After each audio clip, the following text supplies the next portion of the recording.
కల్వకుంట్ల కవిత గారికి ఏం చెప్తున్నారంటే తెలంగాణ ఆడపడుచుగా మనం గౌరవించుకుందాం, అవును, ఆమె రాజకీయ భవిష్యత్తు బాగుండాలని మనం కోరుకుందాం. కానీ ప్రతి దాంట్లోకి సొచ్చుకుని వచ్చి ఇది నేనే చేసిన. మనం ఇంకోటి ఏంటంటే ఇప్పుడు మనం మాట్లాడితే వాళ్ళకు మనోభావాలు దెబ్బతింటాయి, మనకు మనోభావాలు లేవు, వాళ్ళకే మనోభావాలు ఉంటాయి. ఇక అగ్గిదలు ఇది పెద్ద గోస అయిపోయింది. మొన్న బీసీ కాంగ్రెస్ పార్టీ 42% రిజర్వేషన్ తర్వాత ఈ సందర్భం వచ్చి మాట్లాడుకుందాం. ఆమె బొట్టియాలు కొని సంబరాలు చేసుకుంటాం.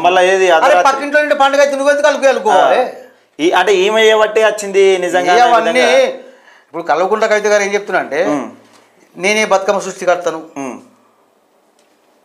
నేనే మహిళల కోసం కొట్లాడతా, నేనే బీసీల కోసం. మహిళలు ఇప్పుడు ఈమె క్లియర్గా మొన్న దీక్ష జరిగిన కాడ ఏం చెప్తుందంటే జాగృతి కొట్లాడితేనే ఉద్యమాలు అనేది ఒక కొలిక్కి వస్తాయట, వీళ్ళు దీక్ష చేస్తేనే పెద్ద ఎత్తున ప్రభుత్వానికి అవు.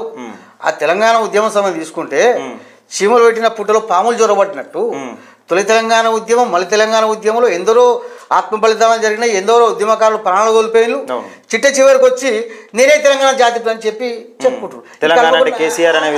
ఇప్పుడు కల్వకుంట్ల కవిత కూడా ఏం చేస్తుందంటే ఇప్పుడు బీసీ ఉద్యమం చాలా బలంగా వెళ్తుంది. అవును, రైట్ అన్న. అంటే బీసీ ఉద్యమం బలంగా వెళ్తుంది. కల్వకుంట్ల కవిత బీసీ ఉద్యమం చేయడాన్ని ఎట్లా చూడొచ్చు? ఆమెకు అర్హత లేదు, ఇంకే చూసేది కథ ఎందుకు కారకమైంది. ఆమె ఎవరు మాట్లాడడానికి బీసీల గురించి అట్లా అనద్దట కదా.